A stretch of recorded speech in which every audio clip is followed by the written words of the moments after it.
शायद ये एक और पुनर्जन्म का आरंभ हो या फिर गुरु के द्वारा मुक्ति प्रदान कर देने के पश्चात जन्म के दोहराव का अंत था।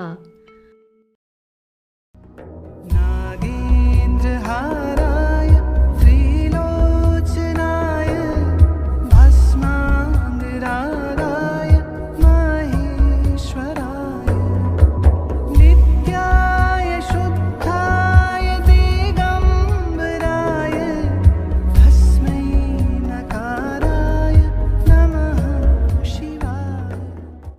रक्षा सूत्र चैनल पर सभी भक्तों का स्वागत है।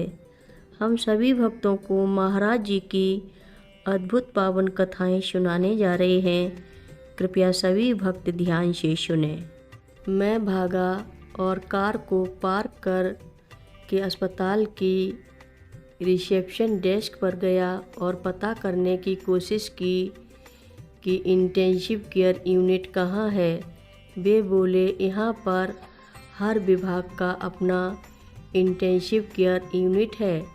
मन के अंदर से उठती आवाज़ को सुनकर मैंने दौड़कर एक लिफ्ट पकड़ी और आवेश में बिना कुछ सोचे विचारे मैं 5वें मंजिल पर उतर पड़ा और पूछा कि सिर की चोट लगने वालों का सेक्शन किधर है। उन्होंने बताया कि वो सेक्शन 7वीं मंजिल पर है। मैं दौड़कर सीढ़ियों पर चढ़ने लगा, पर वो तो आग लगने पर उपयोग में लाई जाने वाला जीना था और अभी उस पर मरम्मत हो रही थी।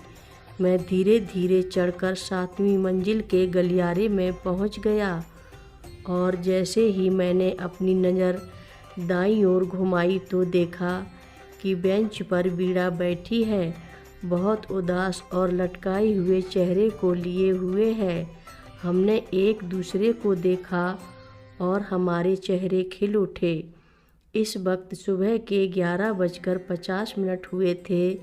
हम लोग एक दूसरे से गले मिले और वीणा ने प्रशांत की हालत के बारे में जल्दी जल्दी सब कुछ बताया। लोगों की नज़र बचाकर हम आईसीयू में पहुँचे और देखा कि प्रशांत लाइफ सपोर्ट पर था। वीणा ने उसे नाम से पुकारा तो अचंभे की बात ये हुई कि उसने हौले से अपनी आंखें खोलीं और पहचानने के अंदाज की एक कमज़ोर सी मुस्कान उसके चेहरे पर खिल उठी। जब वीणा ने पूछा कि रब्बू मामा को पहचानते हो, तो उसने हाँ के अंदाज में अपना सिर हिलाया। वीणा ने तब मुझे बताया कि कैसे उसने सिद्धि माँ को मन ही मन आवेदन भेजा था और कैसे वो आशा कर रही थी कि प्रशांत पूर्ण रूप से ठीक हो जाएगा। आज प्रशांत एक सफल व्यापारी है और होटल चलाने के साथ ही एक ही राफ्टिंग के क्लब का मालिक भी है। उसका विवाह हो चुका और वो एक प्यारी सी कन्या का गौरवशाली पिता भी है। सन 1992 में शिबू घिलिड्याल के मुंह में अल्सर हो गया।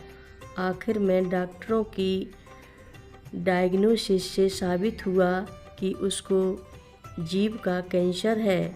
शुरू में दिल्ली के डॉक्टरों की राय हुई कि जीभ के ग्रसित भाग को काट कर निकाल दिया जाए, जिसका मतलब था कि आधी जीभ काट दी जाए।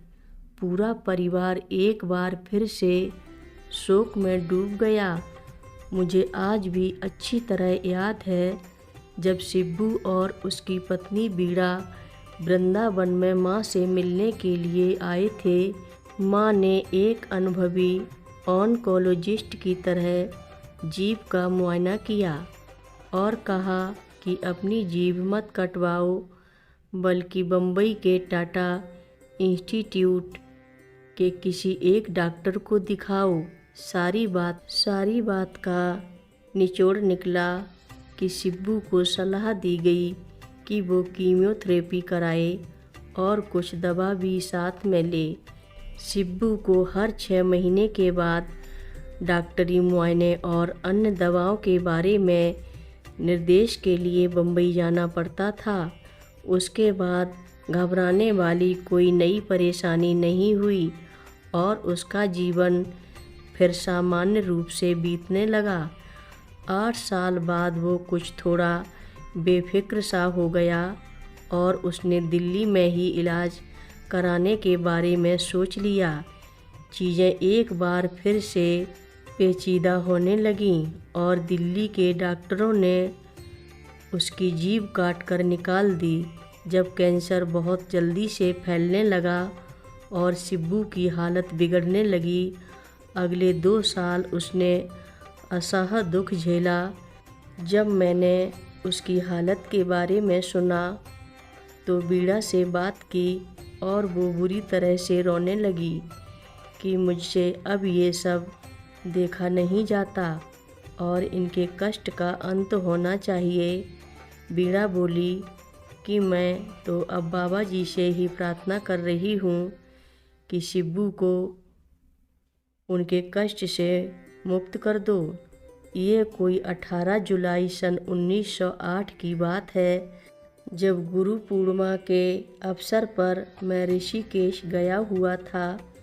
वहाँ मेरी मुलाकात श्री गणेश झलेडियाल और उनकी श्रीमती सुश्री देवी झलेडियाल से हुई। वे दर्शन के बाद देहरादून जा रहे थे।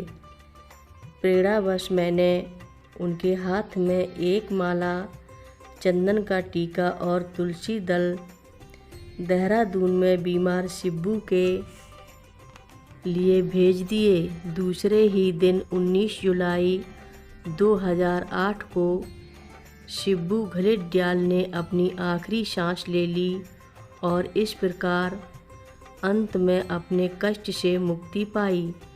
दोपहर को उनका शव हरिद्वार में गंगा तट पर दाह संस्कार के लिए लाया गया। उनके गले में वही माला और माथे पर था ऋषिकेश के मंदिर के चंदन का टीका। वो बहुत शांत व स्थिर लग रहा था। उस दिन मैंने शिब्बू के जीवन वर्तुल को अपनी पूर्णता पर पहुँचते देखा। शायद ये एक और पुनर्जन्म का आरंभ हो या फिर गुरु के द्वारा मुक्ति प्रदान कर देने के पश्चात जन्म के दोहराव का अंत था। हर रोज़ महाराज जी की कथाएं सुनने के लिए रक्षा सूत्र चैनल को अवश्य सब्सक्राइब करें, शेयर करें और लाइक करें। घंटी बजाना ना भूलें। कमेंट बॉक्स में लिख भेजें जय नीव करोरी बाबा जी महाराज। बोलो नीव करोरी बाबा जी महाराज की जय बोलो।